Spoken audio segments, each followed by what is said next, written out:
Khamenei শুধু ইরানের নেতা ছিল না, খামেনি ছিল সারা মুসলিম বিশ্বের নেতা।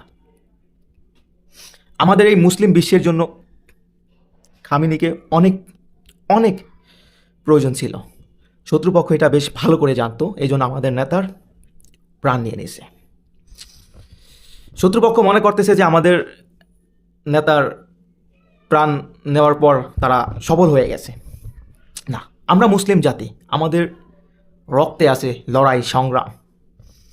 আমাদের এরকম অসংখ্য নেতা পৃথিবীতে আসছে এবং ন্যায়ের অধিকার প্রতিষ্ঠা করার জন্য নিজের প্রাণ বিসর্জন দিছে।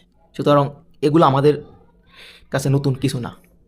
আরও অসংখ্য খামেনির মতো নেতা আমাদের মুসলিম বিশ্বে আসবে, প্রাণ হারাবে ন্যায় প্রতিষ্ঠা করার জন্য।